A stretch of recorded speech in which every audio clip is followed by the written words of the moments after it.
And now, let's focus on the pain and agony of the families of the 6 people who perished in the helicopter crash in Mosop constituency in Nandi County. A tragedy that has not only robbed the nation their leader, Emurua Dikirr MP Johana, but for the families, they mourn the loss of their fathers, sons and brothers. Serafina Chingochi Oman is born. At the Jomo Kenyatta International Airport on Sunday, it was pain beyond what words could describe for the families of the 6 who died in a helicopter crash in Nandi County on Saturday. Among them was the family of George Were, the pilot of the ill-fated helicopter 5YDSB. They struggled to come to terms with how his regular day at work turned tragic. I spoke to him last week, I think to be precise, last week on Wednesday. As you know, family, we keep communicating with one another to just find out how people are doing. And we were looking forward to, meeting over this weekend and chatting, but it never was. Retired Colonel George Were, who was 65 years old, was from Kabienge village in Nyakach, Kisumu County. He was a seasoned pilot of unmatched skills with a record of over 4,000 flying hours and was expected to retire this coming September.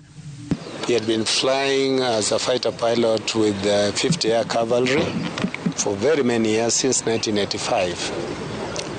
So he was a very experienced pilot. When this came to happen, that is something we least expected.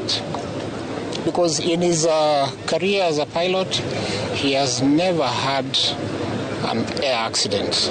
So this was the first one, and the last and the most devastating that took away his life. George is survived by a wife and 2 children. His death has left his family in utter shock. And in Silibwet Township, Bomet County, burial preparations have begun at Mzee Philip Kosgey's homestead in Kipkebe village. The family is still struggling to come to terms with the death of their son, Nicholas Kiplangat Kosgey, who was a cameraman of Emurua Dikirr Member of Parliament Johana. Father and son communicated last on Friday. Nikampatia through SMS account number ya shule, admission number ya huyu mtoto ako form 4. Aya, the following morning ilikuwa Saturday. Nikajaribu kupigia simu kumwambia umelipa ama utalipa leo, kwa sababu mimi nilikuwa nataka slip. Kila mara nikipigia simu ananipatia SMS. Sasa hiyo Jumamosi asubuhi sikupata SMS. Mzee Kosgey narrates in pain how he learned about his son's demise on social media hours after his phone became unreachable. Huyu kijana wangu anajaribu kuangalia kwa online, hayuko online.